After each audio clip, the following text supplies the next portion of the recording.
Hey, how's it going, Jinks, man? I watched some of your videos on vaping and, well, mainly the FDA and the anti-vapors, I should say. And, dude, I gotta say, man,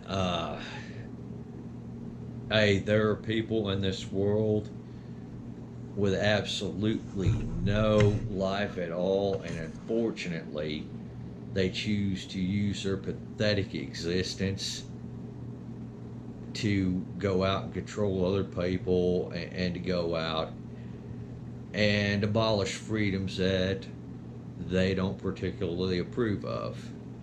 Unfortunately, another aspect of human nature is that most people don't tend to stick up for freedom either way and like to stay out of politics either way.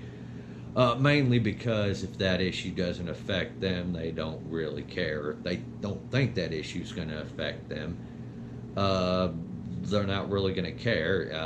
To them, getting involved is more of a nuisance, which is why in a lot of these debates over policy, you'll see maybe at best two minorities arguing heavily on this.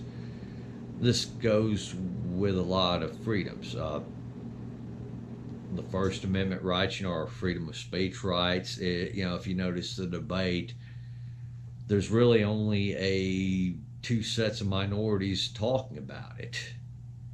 Um, the same is true for the gun rights versus gun control debate. On one side, the gun rights side, you have a small minority of people sticking up for gun rights, and you have an even smaller, thankfully, minority going for gun control. And most people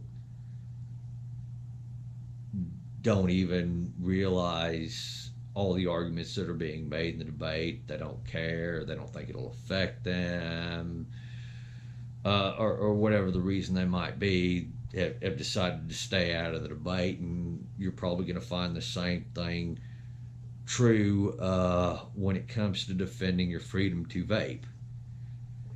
You're going to have a small minority of people who are against it because they're control freaks, and you're going to have hopefully at least a small minority that come out and realize that these people can get their freedom to vape taken away, and will thus come out and stick up for the freedom to vape.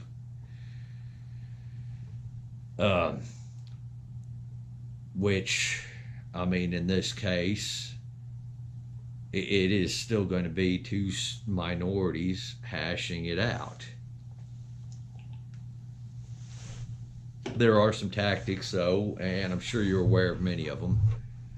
And in fact, I think you've seen one play out, at least one of them play out in the video response you did to that guy that ran his little experiment. You notice how all of the times he aired in that little experiment that it was always on the side of making vaping look worse than what it really was. Well, kind of a funny coincidence. I mean, now, the fact that he made those errors like that, is it laziness, is it incompetence, or is it something else, like pushing an agenda?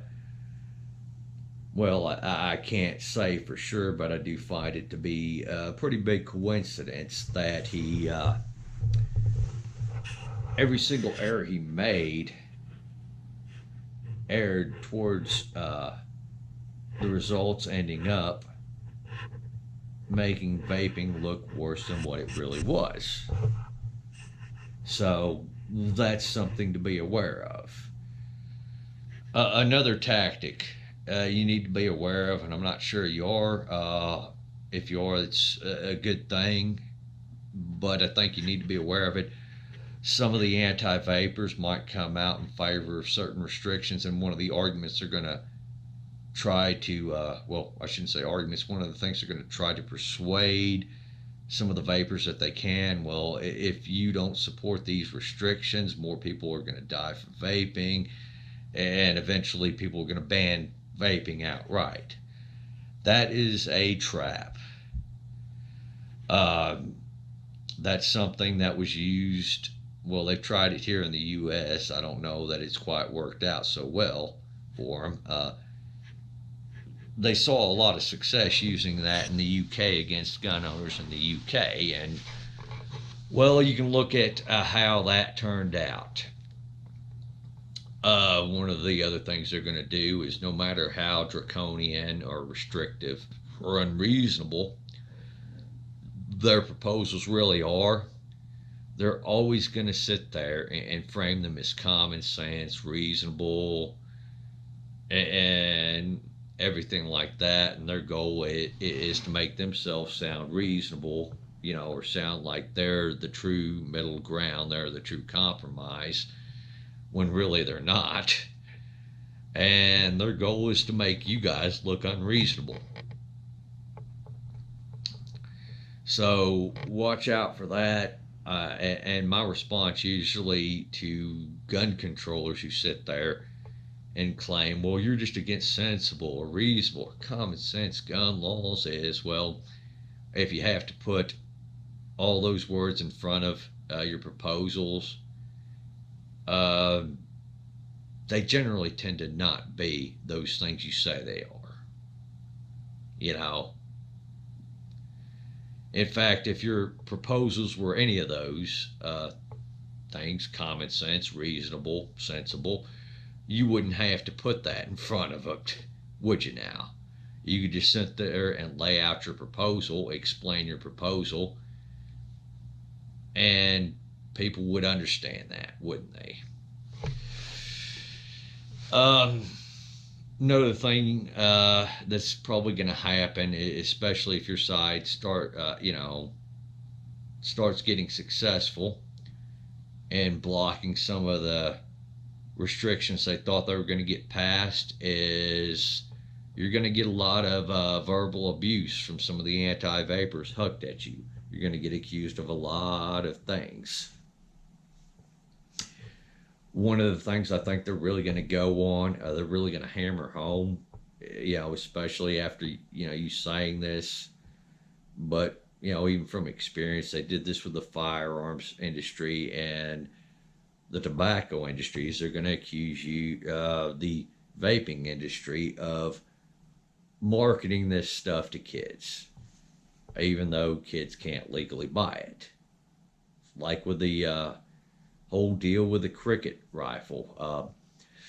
The gun controllers accused the firearms industry of marketing firearms to kids, but when you looked at the cricket ads and paid attention to who the cricket ads was addressing, they were targeting parents, but specifically parents who grew up with firearms themselves and who had, kids that they wanted to teach how to shoot. That was the audience that cricket was targeting with those ads. They accused the tobacco industry of targeting kids, with smoking and dip, despite the fact that you had to be, and still have to be 18 to buy cigarettes or dip. Flavored dip. I noticed how you mentioned the whole flavored vape deal. Well, I think when you're saying flavored, it's probably in the same sense that the dip has, is maybe there's a little bit of a hint of a flavor, but it's definitely different than, say, candy. So with that being said, they're going to probably try to use that and claim that the vaping industry is marketing to kids. Speaking of industries, they're probably going to say, some of them at least, they're probably going to try to use the whole, well, we're just going against the reckless practices of the vaping industry. We're not against your freedom to vape. That is also a trap. Oh, well, a trap or a lie, just depending on whatever you view it as. They do the same with the gun rights advocates all the time. They say, "Well, we're not opposed to your right to keep and bear arms. Uh, we're just against policies that make profit for the firearms industry." Which that's real easy to deal with right there. I mean, obviously, if the vaping industry didn't exist or wasn't making money, well, if they weren't making money, they wouldn't exist. I don't know anybody who goes into business to not make money, but the vaping industry obviously provides the tools and products you need in order to practice your hobby, or what you do. I mean, without the vaping industry, you probably wouldn't have anything to vape. Well, same way with the firearm industry. Without the firearm industry, most people would not be able to exercise their right to keep and bear arms. So you're going to have that. I mean, and you're going to notice a lot of divide and conquer as well on this one, most likely. They're going to say things probably like, well, we don't care if you vape, we just don't want children to vape, which, again, I'm not aware of any vape shop that will or is legally allowed to, for that fact, to sell vaping machines or any of that other stuff to children. From what I understand, you have to be 18 to purchase that stuff as well.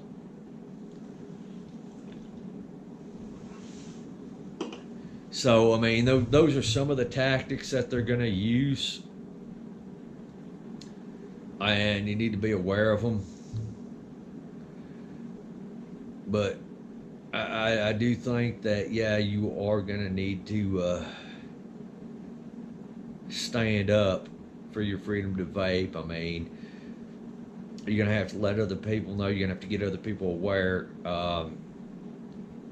You guys are probably going to have to coalesce and form your own organization in order to protect that freedom.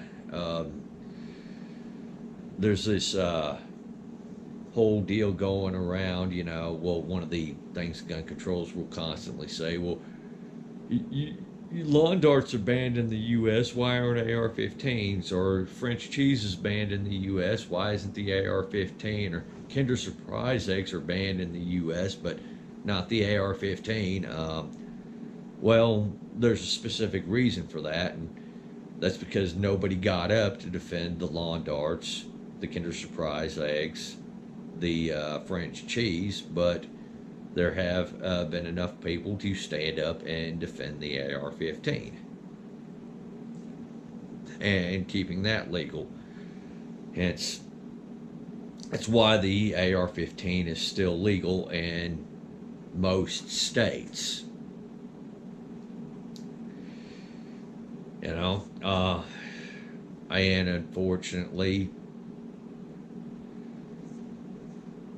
with that being said, every time we get another gun restriction in, it's usually because not enough people took the gun controllers seriously, and you guys are going to have to take the anti-vapors seriously. Well, when I say seriously on this one, I mean as a serious threat to your freedom, dude.